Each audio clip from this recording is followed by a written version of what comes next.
ICC Champions Trophy 2025. India are the champions.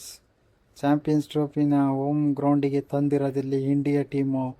ನೋಡಿರ್ಬೋದು ಕಳೆದೊಂದು ವಿಡಿಯೋದಲ್ಲಿ ನಾನು ನ್ಯೂಜಿಲೆಂಡ್ ಟೀಮ್ ಪಕ್ಕ ಈ ಸರಿ ವಿನ್ ಆಗುತ್ತೆ, ಇಂಡಿಯಾ ಮತ್ತೆ ಫೈನಲಲ್ಲಿ ಸೋಲ್ತಾರೆ, ಮತ್ತು ಅದೇ ವರ್ಲ್ಡ್ ಕಪ್ಪಲ್ಲಿ ಸೋತಾಗೆ ಮತ್ತೆ ಆಗುತ್ತೆ ಅಂತ ಒಂದು ವಿಡಿಯೋ ಮಾಡಿದ್ದೆ. ಯಾರೆಲ್ಲ ವಿಡಿಯೋ ನೋಡಿಲ್ಲ ಹೋಗಿ ನೋಡ್ಕೊಂಬನ್ನಿ. ಆದರೆ ನನ್ನ ಪ್ರೆಡಿಕ್ಷನ್ನ ಇಲ್ಲಿ ದಬಾಕಿರೋದು ಇಂಡಿಯಾ ಟೀಮು. ಸಖತ್ತಾಗಿ ಆಡಿ ಸಖತ್ತಾಗಿ ಮ್ಯಾಚ್ನ ವಿನ್ ಆಗಿ ಚಾಂಪಿಯನ್ಸ್ ಟ್ರೋಫಿ ಕಪ್ನ ರೋಹಿತ್ ಶರ್ಮಾ ಅವರು ಮತ್ತೆ ಪ್ರೂವ್ ಮಾಡಿ ಎತ್ತಿದ್ದಿಲ್ಲಿ.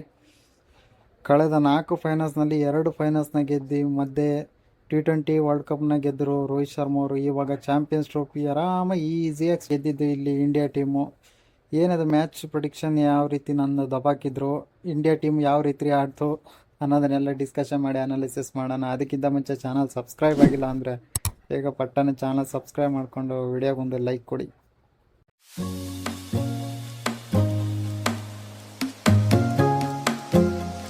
ದುಬೈ ಪಿಚ್ಚಲ್ಲಿ ಸತತವಾಗಿ 4 ಮ್ಯಾಚನ್ನು ಗೆದ್ಕೊಂಡು ಬಂದಿದ್ರು ಇಂಡಿಯಾ. ಇವಾಗ ಫೈನಲ್ ಕೂಡ ಅಲ್ಲೇ ಆಗಿತ್ತು. ನ್ಯೂಜಿಲೆಂಡ್ ಟೀಮು ಸಖತ್ ಸ್ಟ್ರಾಂಗ್ ಆಗೇ ಬಂದಿದ್ದರು. ಕಳೆದೊಂದು ಮ್ಯಾಚಲ್ಲಿ ಸಹ ಗೆದ್ದು ಸೆಮಿಫೈನಲಲ್ಲಿ ಸೌತ್ ಆಫ್ರಿಕಾ ಮೇಲೆ ಸಖತ್ತಾಗಿ ಆಟ ಆಡಿ ಫೈನಲ್ಗೆ ಬಂದಿತ್ತು.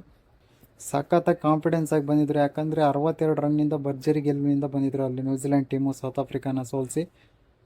ನಾನು ಅಂದ್ಕೊಂಡಿದ್ದೆ ಇಲ್ಲಿ ಬ್ಯಾಟಿಂಗ್ ಸಖತ್ತಾಗಿ ಆಡ್ತಾರೆ ನ್ಯೂಜಿಲೆಂಡ್ ಟೀಮು, ಎಲ್ಲರೂ ಫಾರ್ಮ್ನಲ್ಲಿದ್ದಾರೆ, ಈ ಸರಿ ಬ್ಯಾಟಿಂಗ್ ಸಖತ್ತಾಗಿ ಆಡ್ತಾರೆ ದುಬೈ ಪಿಚ್ಚಲ್ಲಿ ಅಂತ ಅಂದ್ಕೊಂಡಿದ್ದೆ. ಬಟ್ ಪ್ರೆಡಿಕ್ಷನ್ನ ಅಲ್ಲಿ ಉಲ್ಟಾ ಮಾಡಿದ್ದು ನ್ಯೂಜಿಲೆಂಡ್ ಟೀಮು.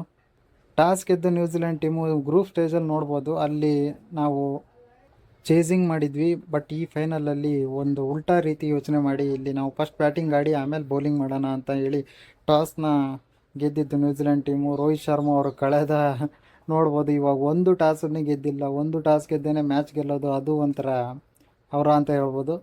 ಹೌದು, ದುಬೈ ಪಿಚ್ಚಲ್ಲಿ ಟಾಸ್ ಮ್ಯಾಟ್ರ್ ಆಗುತ್ತೆ. ಬ್ಯಾಟಿಂಗ್ ಅಥವಾ ಬೌಲಿಂಗ್ ಯಾರು ಟಾಸ್ ಗೆಲ್ತಾರೋ ಅವರಿಗೆ ಅಡ್ವಾಂಟೇಜ್ ಜಾಸ್ತಿ ಇರುತ್ತೆ. ಪಿಚ್ಚು ಸ್ವಲ್ಪ ಡ್ಯೂ ಜಾಸ್ತಿ ಬರೋದ್ರಿಂದ ಟಾಸು ವೆರಿ ಇಂಪಾರ್ಟೆಂಟ್ ಆಗುತ್ತೆ. ಆದರೆ ಇಲ್ಲಿ ಟಾಸನ್ನೇ ಗೆದ್ದು ಸೋತು ಮತ್ತೆ ಮ್ಯಾಚ್ ಗೆಲ್ಲೋದು ಅಂದರೆ ತುಂಬ ಕಷ್ಟ. ಅದು ರೋಹಿತ್ ಶರ್ಮಾಯಿಂದ ಮಾತ್ರ ಸಾಧ್ಯ. ನ್ಯೂಜಿಲೆಂಡ್ ಟೀಮು ಬ್ಯಾಟಿಂಗ್ ಮಾಡ್ತಾ ಇದ್ದಿದ್ದು ರಚಿನ್ ರವೀಂದ್ರ ಮತ್ತು ವೀಲಿಂಗ್ ಒಂದು ಒಳ್ಳೆ ಪಾರ್ಟ್ನರ್ಶಿಪ್ ಬರ್ತಾಯಿತ್ತು. ಪವರ್ ಪ್ಲೇದಲ್ಲೇ ನೋ ಲಾಸಲ್ಲಿ ಚೆನ್ನಾಗಿ ಆಡ್ತಾಯಿದ್ರು. 65 ರನ್ ಪ್ಲಸ್ ಏನೋ ಬರ್ತಾಯಿತ್ತು ರನ್ನು, ಚೆನ್ನಾಗಿ ಆಡ್ತಾಯಿದ್ರು. ಅದಾದಮೇಲೆ ಕ್ಯಾಚ್ ಬಿಟ್ಟಿದ್ದು ಅಲ್ರಿ ಶ್ರೇಯಸ್ ಅಯ್ಯರ್, ರಚಿನ್ ರವೀಂದ್ರ ಅವ್ರದ್ದು ಕ್ಯಾಚ್ ಬಿಟ್ಬಿಟ್ಲೇ ಅದೇನು ಕಾಸ್ಟ್ಲಿ ಅಂತ ಏನಾಗಲಿಲ್ಲ. ಅದಾದ ನಂತರನೇ ವರುಣ್ ಚಕ್ರವರ್ತಿ ಸಖತ್ತಾಗಿ ಬೌಲಿಂಗ್ ಮಾಡಿ ವಿಕೆಟ್ ತೆಗೆದಿದ್ದಲ್ಲಿ. ಅದು ಅಲ್ಲದೆ Kuldeep Yadav back to back wicket ತೆಗೆದ್ರು ಅವರು. ರಚಿನ್ ರವೀಂದ್ರ ಮತ್ತು ಕೇನ್ ವಿಲಿಯಮ್ಸನ್ ಅವ್ರದ್ದು ಪ್ರೈಸ್ ವಿಕೆಟ್ ಅಂತಲೇ ಹೇಳ್ಬೋದು. ಸಖತ್ತಲ್ಲಿ ಫಾರ್ಮ್ನಾಗೆ ಇದ್ದರು ರಚಿನ್ ರವೀಂದ್ರ ಮತ್ತು ಕೇನ್ ವಿಲಿಯಮ್ಸನ್ನು. ಕಳೆದ ಒಂದು ಮ್ಯಾಚಲ್ಲಿ ಸೆಂಚುರಿ ಕೂಡ ಮಾಡ್ಕೊಂಡ್ಬಂದಿದ್ರು ಇಬ್ಬರು. ಒಳ್ಳೆ ಬ್ಯಾಟಿಂಗ್ ಆಡ್ತಾರೆ ಅಂತ ಅಂದ್ಕೊಂಡಿದ್ದೆ. ಬಟ್ ಕುಲ್ದೀಪ್ ಯಾದವ್ ಅವರು ಸಖತ್ತಾಗಿ ಬೌಲಿಂಗ್ ಮಾಡಿ ಅಲ್ಲಿ ಮ್ಯಾಚ್ನ ಟರ್ನ್ ಮಾಡಿದ್ದು. ಅದಾದ ನಂತರ ಅಂತ ಏನು ಸ್ಕೋರ್ ಬರ್ತಾ ಹೋಗ್ತಿಲ್ಲ, ಎಲ್ಲ ಡಾಟ್ ಆಗ್ತಾಯಿತ್ತು. ರೆಗ್ಯುಲರ್ ಆಗಿ ನೋಡ್ತಾ ಇದ್ದಂತೆ ಮಧ್ಯದಲ್ಲಿ ಸಖತ್ತಾಗಿ ಡಾಟ್ ಬಾಲ್ ಬಂದು ಡ್ಯಾರೆಲ್ ಮಿಚೆಲ್ ಅಂತ ಏನು ಹೇಳ್ಕೊಳ್ಳೋವಂಥ ಬ್ಯಾಟಿಂಗ್ ಬರಲಿಲ್ಲ. ಹೌದು, ರನ್ ಹೊಡೆದ್ರು, ಬಟ್ ಪಿಚ್ ಸ್ಲೋ ಇರೋದ್ರಿಂದ ಅಂಥ ಸ್ಕೋರ್ ಏನು ಬರಲಿಲ್ಲ ಅಲ್ಲಿ. ಕೇನ್ ವಿಲಿಯಮ್ಸನ್ ಮತ್ತು ರಚಿನ್ ರವೀಂದ್ರ ಔಟ್ ಆಗಿಬಿಟ್ಲೆ ಹಂಗೆ ವಿಕೆಟ್ ಬೀಳ್ತಾನೆ ಹೋಯ್ತು. ಆ ಕಡೆ ಗ್ಲೆನ್ ಫಿಲಿಪ್ಸ್ ಒಳ್ಳೆ 4 ಆಡೋಕ್ಕಾಗಲಿಲ್ಲ. ಡ್ಯಾರೆಲ್ ಮಿಚೆಲ್ ಸ್ಲೋ ಆಗಿ ಆಡ್ತಾಯಿದ್ರು, ರನ್ ಬರ್ತಾನೆ ಹೋಗಲಿಲ್ಲ. ಮೈಕಲ್ ಬ್ರೇಸ್ವೆಲ್ ಸಖತ್ತಾಗಿ ಬ್ಯಾಟಿಂಗ್ ಆಡಿದ್ರು ಬಿಡು, ಅವರೊಬ್ಬರೇ ಅಲ್ಲಿ ನ್ಯೂಜಿಲೆಂಡ್ ಟೀಮಲ್ಲಿ ಸಖತ್ತಾಗಿ ಬ್ಯಾಟಿಂಗ್ ಆಡಿದ್ದು. ಮೈಕಲ್ ಬ್ರೇಸ್ವೆಲ್ ಅವರು ಸಖತ್ತಾಗಿ ಬ್ಯಾಟಿಂಗ್ ಆಡಿದ್ಕೆ ಒಂದು ಒಳ್ಳೆ ಸ್ಕೋರ್ ಕಲೆ ಹಾಕಿದ್ರು ನ್ಯೂಜಿಲೆಂಡ್ ಟೀಮು. 250 ಟಾರ್ಗೆಟ್ ಏನೋ ಕೊಟ್ಟಿದ್ದು. ಇಲ್ಲಿ ಮೆಚ್ಚಬೇಕಾಗಿರೋದು ಇಂಡಿಯನ್ ಬೌಲಿಂಗು. ಕುಲ್ದೀಪ್ ಯಾದವ್, ವರುಣ್ ಚಕ್ರವರ್ತಿ ಸಖತ್ತಾಗಿ ಬೌಲಿಂಗ್ ಮಾಡಿದರು. ಹೌದು, ಸ್ಲೋ ಪಿಚ್ಚು, ರನ್ ಅಷ್ಟೇನು ಬರ್ತಾ ಹೋಗ್ತಿಲ್ಲ. ಬಟ್ ಬೌಲಿಂಗಲ್ಲಿ ಸ್ಪಿನ್ ಪಿಚ್ಚಲ್ಲಿ ಅಷ್ಟು ಚೆನ್ನಾಗಿ ಬೌಲಿಂಗ್ ಮಾಡೋದು ಇಂಡಿಯಾ ಟೀಮಲ್ಲಿ ಒಳ್ಳೆ ಕ್ಷಮತೆ ಇರೋ ಬೌಲರ್ಗಳಿದ್ದಾರೆ. ಒಂದೊಳ್ಳೆ ಬ್ಯಾಟಿಂಗ್ ಆಡಿದ್ರು ನ್ಯೂಜಿಲೆಂಡು, ಅಂತ ಏನು ಒಳ್ಳೆ ಸ್ಕೋರ್ನ ಹೊಡೆಯೋಕ್ಕಾಗಲಿಲ್ಲ. ಇಲ್ಲಿ ಒಳ್ಳೆ ಬೌಲಿಂಗ್ ಮಾಡಿದ್ದು ಇಂಡಿಯಾ ಟೀಮು. 250ಕ್ಕೆ ಕಟ್ಟಾಕಿ ಒಂದೊಳ್ಳೆ ಟಾರ್ಗೆಟ್ನ ಸೆಟ್ ಮಾಡಿದರು ಇಂಡಿಯಾ ಟೀಮಿಗೆ. ಒಳ್ಳೆ ಚೇಸಬಲ್ ಸ್ಕೋರೇ ಆಗಿರೋದ್ರಿಂದ ಇಂಡಿಯಾ ಆರಾಮಾಗಿ ಚೇಸ್ ಮಾಡುತ್ತೆ ಅಂತ ಅಂದ್ಕೊಂಡಿದ್ವಿ. ಆರಾಮಾಗಿ ಚೇಸ್ ಮಾಡಿದರು. ಪವರ್ ಪ್ಲೇನಲ್ಲೇ ಸಖತ್ತಾಗಿ ಬ್ಯಾಟಿಂಗ್ ಆಡಿದರು. 100+ ನಾಟ್ಔಟ್ನ ಆಡಿದ್ರು ಅಲ್ಲಿ.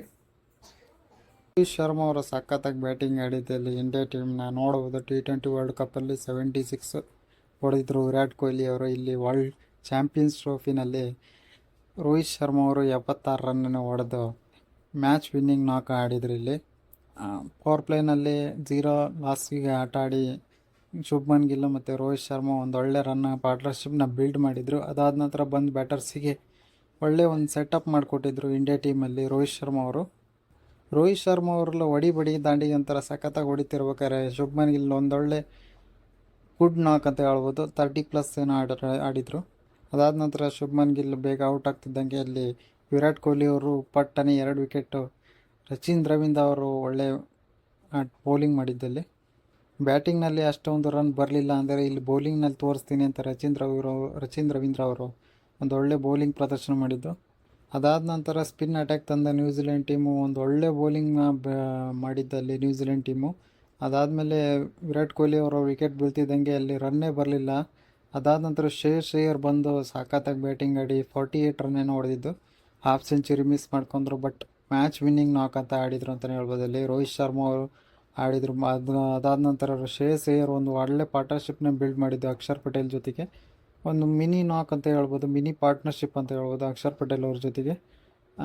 ಯಾವಾಗ ಶ್ರೇಯರ್ ಅವರು ವಿಕೆಟ್ ಬೀಳ್ತೋ ಒಂದು ಸ್ವಲ್ಪ ಮ್ಯಾಚ್ ಏನೋ ಹತ್ರ ಹೋಗುತ್ತಾ ಅಂತ ಅಂದ್ಕೊಂಡಿದ್ವಿ. ಅದಾದ ನಂತರ KL ರಾಹುಲ್ ಮತ್ತು ಹಾರ್ದಿಕ್ ಪಾಂಡ್ಯ ಒಳ್ಳೆ ಪಾರ್ಟ್ನರ್ಶಿಪ್ ಬಿಲ್ಡ್ ಮಾಡಿ ಸಖತ್ತಾಗಿ ಆಡಿದರು.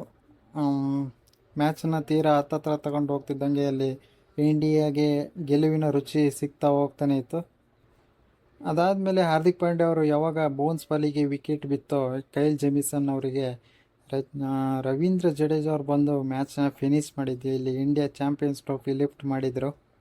ನೋಡ್ಬೋದು, ಚಾಂಪಿಯನ್ಸ್ ಟ್ರೋಫಿ 2017ರಲ್ಲಿ ಇಂಡಿಯಾ ವರ್ಸಸ್ ಪಾಕಿಸ್ತಾನ್ ಫೈನಲಲ್ಲಿ ವಿರಾಟ್ ಕೊಹ್ಲಿ ಕ್ಯಾಪ್ಟನ್ಶಿಪ್ಪು ಇರಬೇಕಾದ್ರೆ ಇಂಡಿಯಾ ಸೋತಿದ್ರು ಫೈನಲಲ್ಲಿ ಪಾಕಿಸ್ತಾನ ವಿರುದ್ಧ. ಅದಾದ ನಂತರ ಇವಾಗ 2025ರಲ್ಲಿ ರೋಹಿತ್ ಶರ್ಮಾ ಅವ್ರ ಕ್ಯಾಪ್ಟನ್ಸಿನಲ್ಲಿ ಚಾಂಪಿಯನ್ಸ್ ಟ್ರೋಫಿನ ಗೆದ್ದಿರೋದು. ಏನು ಹೇಳ್ಬೇಕು ಗುರು, ರೋಹಿತ್ ಶರ್ಮಾ ಅವರಿಗೆ ಅವರ ಅಂತಲೇ ಹೇಳ್ಬೋದು. ಯಾಕಂದರೆ ಸತತವಾಗಿ ODI ಮ್ಯಾಚಲ್ಲಿ ಕನ್ಸಿಕ್ಯೂಟಿವ್ ಮ್ಯಾಚ್ನ ಗೆಲ್ಲೋದು ತುಂಬಾ ಕಷ್ಟ. ಇಲ್ಲಿ ನೋಡೋದಾದರೆ ಒಂದೇ ಒಂದು ಮ್ಯಾಚ್ ಸೋತಿರೋದು ODI ಮ್ಯಾಚು, ಅದು ವರ್ಲ್ಡ್ ಕಪ್ಪಲ್ಲಿ 2023ನಲ್ಲಿ ಫೈನಲ್ ಮ್ಯಾಚಲ್ಲಿ ಒಂದು ಬಿಟ್ಟರೆ. ಅದಾದ ನಂತರ ODI ಅಂತ ಅಲ್ಲ, T20 ವರ್ಲ್ಡ್ ಕಪ್ಪಲ್ಲಿ ಅಷ್ಟು ಮ್ಯಾಚನ್ನು ಗೆದ್ದು ಫೈನಲಲ್ಲಿ ಗೆದ್ದರು. ಇದು ನೋಡೋದಾದರೆ ಚಾಂಪಿಯನ್ಸ್ ಟ್ರೋಫಿನಲ್ಲಿ ಒಂದು ಮ್ಯಾಚ್ ಸೋಲ್ದೇ ಎಲ್ಲ ಮ್ಯಾಚ್ ಗೆದ್ದು ಚಾಂಪಿಯನ್ಸ್ ಟ್ರೋಫಿ ಲಿಫ್ಟ್ ಮಾಡೋದಂದರೆ ಸಾಧ್ಯನೇ ಇಲ್ಲ, ತುಂಬಾ ಕಷ್ಟ. ಅದನ್ನು ಈಸಿಯಾಗಿ ಮಾಡಿರೋದು ರೋಹಿತ್ ಶರ್ಮಾ ಅವರು. ಸತತವಾಗಿ ಕಂಟಿನ್ಯೂಸ್ 4 ಕನ್ಸಿಕ್ಯೂಟಿವ್ ಫೈನಲ್ಸ್ನ ಆಡೋದು ತುಂಬಾ ಕಷ್ಟ. WTC ಫೈನಲ್ ಆಗಿರ್ಬೋದು, 2023 ವರ್ಲ್ಡ್ ಕಪ್, T20 ವರ್ಲ್ಡ್ ಕಪ್ನ ಗೆದ್ದರು. ಇವಾಗ ಚಾಂಪಿಯನ್ಸ್ ಟ್ರೋಫಿ ಫೈನಲಲ್ಲೂ ಗೆದ್ದಿದ್ದಾರೆ. ಏನೇ ಆಗಲಿ ಇಂಡಿಯಾ ಈಸಿಯಾಗಿ ಚಾಂಪಿಯನ್ಸ್ ಟ್ರೋಫಿನ ಗೆದ್ದು ಇಲ್ಲಿ 2025ನಲ್ಲಿ 3 ಚಾಂಪಿಯನ್ಸ್ ಟ್ರೋಫಿ ಗೆದ್ದಿರೋ ಹಿಸ್ಟ್ರಿ ಮಾಡಿದೆ. ಯಾವುದೇ ಒಂದು ಟೀಮು 3 ಚಾಂಪಿಯನ್ಸ್ ಟ್ರೋಫಿ ಗೆದ್ದಿರೋವಂಥ ಹಿಸ್ಟ್ರಿ ಇಲ್ಲ, ಅದು ನಮ್ಮ ಟೀಮ್ ಇಂಡಿಯಾಗಿದೆ. ಇಲ್ಲಿ ನೋಡೋದಾದರೆ ನಮ್ಮ ಇಂಡಿಯಾ ಟೀಮು ಎಲ್ಲ ಒಂದು ಟ್ರೋಫಿ ಕಲೆಕ್ಷನ್ನು ಮಾಡಿದೆ, ಬಟ್ ಒಂದೇ ಒಂದು ಟ್ರೋಫಿ ಕಲೆಕ್ಷನ್ ಮಿಸ್ ಆಗಿದೆ, WTC. ಅದು ಕೆಲವೊಂದಿಷ್ಟು ರೋಹಿತ್ ಶರ್ಮಾ ಕ್ಯಾಪ್ಟನ್ಸಿನಲ್ಲಿ ಬರ್ಬೋದು ಅಂತ ಅಂದ್ಕೊಂಡಿದ್ದೀನಿ. ಇಲ್ಲಿ ರಿಟೈರ್ಮೆಂಟ್ ನೋಡೋದಾದರೆ ವಿರಾಟ್ ಕೊಹ್ಲಿ, ರೋಹಿತ್ ಶರ್ಮಾ ಅವರು ರೂಮರ್ಸ್ ಹಬ್ಬಿತ್ತು, ರಿಟೈರ್ಮೆಂಟ್ ಕೊಡ್ತಾರೆ ಈ ಚಾಂಪಿಯನ್ಸ್ ಟ್ರೋಫಿ ಗೆದ್ದ ಮೇಲೆ ಚಾಂಪಿಯನ್ಸ್ ಟ್ರೋಫಿ ಗೆದ್ದ ರಿಟೈರ್ಮೆಂಟ್ ಕೊಡ್ತಾರೆ ರೋಹಿತ್ ಶರ್ಮಾ ಅವರು ಮತ್ತು ಜಡೇಜಾ ಅವರು, ವಿರಾಟ್ ಕೊಹ್ಲಿ ಅವರು ಅಂತಂದರೆ ಆ ಥರ ಒಂದು ಯಾವುದೇ ಹೇಳಿಕೆ ಕೂಡ ಕೊಟ್ಟಿಲ್ಲ ಇಲ್ಲಿ ರೋಹಿತ್ ಶರ್ಮಾ ಅವರು. ಶುಭ್ಮನ್ ಗಿಲ್ ಅವರು ಕನ್ಫರ್ಮ್ ಮಾಡಿದ್ದಾರೆ, ಯಾವುದೇ ಒಂದು ಮಾತುಕತೆ ಅದ್ರ ಬಗ್ಗೆ ನಡೆದಿಲ್ಲ, ರಿಟೈರ್ಮೆಂಟ್ ಬಗ್ಗೆ ಯಾವುದೂ ನಡೆದಿಲ್ಲ.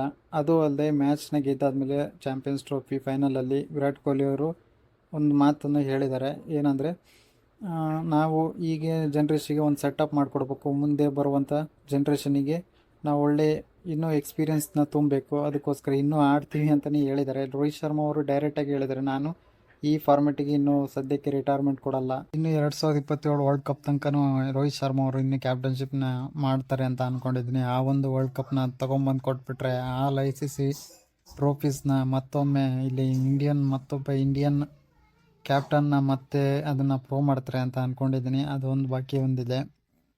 ನಿಮ್ಗೇನು ಅನಿಸುತ್ತೆ, ರೋಹಿತ್ ಶರ್ಮಾ ಅವರು ಮತ್ತೆ ರಿಟೈರ್ಮೆಂಟ್ನ ಯಾವಾಗ ಕೊಡ್ಬೋದು ಅಂತ ನಿಮ್ಗೆ ಅನಿಸುತ್ತೆ ಅನ್ನೋದನ್ನು ಕಮೆಂಟ್ ಬಾಕ್ಸಲ್ಲಿ ತಿಳಿಸಿ ಅಂತ ಹೇಳ್ತಾ ಈ ವಿಡಿಯೋನ ಎಂಡ್ ಮಾಡ್ತೀನಿ. Thanks for watching.